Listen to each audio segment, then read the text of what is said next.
പ്രദേശവാസികൾ കുളിക്കാനും അലക്കാനും ഇറങ്ങുന്ന തോടിന്റെ റാമ്പ് അപകടാവസ്ഥയിൽ. ഉടൻ പരിഹാരം കണ്ടില്ലെങ്കിൽ വൻ ദുരന്തത്തിന് വഴിവെക്കുമോ എന്ന ആശങ്കയിലാണ് നാട്ടുകാരും. മലപ്പുറം തിരുനാവായ നീറ്റിങ്ങര തോടിന്റെ പാലത്തിനോട് ചേർന്നുള്ള റാമ്പാണ് അപകട ഭീഷണി സൃഷ്ടിക്കുന്നത്. നീറ്റിങ്ങര തോട്ടിൽ ദിനംപ്രതി നിരവധി പേരാണ് കുളിക്കാനും അലക്കാനുമായി മറ്റും എത്തുന്നത്. അവധി ദിവസങ്ങളിൽ പരിസര പ്രദേശങ്ങളിലെ അടക്കം കുട്ടികളും ഇവിടെ കുളിക്കാനെത്താറുണ്ട്. എന്നാൽ തോട്ടിലേക്ക് ഇറങ്ങുന്നതിനായി നിർമ്മിച്ച റാമ്പിന്റെ ചുവടെയുള്ള കല്ലുകൾ ശക്തമായ ഒഴുക്കിൽ തകർന്നുപോയ നിലയിലാണ്. ഇതോടെ റാമ്പിന് വിള്ളലും സംഭവിച്ചു. പാലത്തിൽ നിന്നും തോട്ടിലേക്ക് എത്തുന്നവർ ഈ റാമ്പിലൂടെയാണ് കയറി ഇറങ്ങുന്നത്. അപകടം വിളിച്ചു വരുത്തുന്നതിനാൽ പലതവണ പഞ്ചായത്ത് അധികൃതരോട് പരാതി നൽകിയെങ്കിലും പരിഹാരം കണ്ടിട്ടില്ല എന്നാണ് നാട്ടുകാരുടെ പരാതി. നിരവധി കുടുംബങ്ങൾ തിങ്ങി താമസിക്കുന്ന പ്രദേശമാണ് ഈ നീറ്റിങ്ങര പ്രദേശം.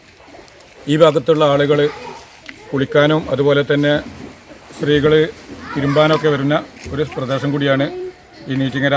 ഈ തോടിൻ്റെ സമീപത്തുള്ള ഈ ഒരു റാമ്പ് സ്ഥിതി ചെയ്യുന്നത്.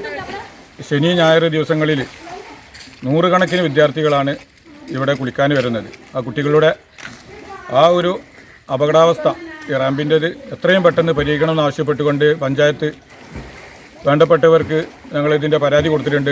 അതുപോലെ തന്നെ മുൻപ് ഞാനിത് വില്ലേജ് ഓഫീസർക്ക് ശ്രദ്ധയിൽപ്പെടുത്തിയിട്ടുണ്ട്.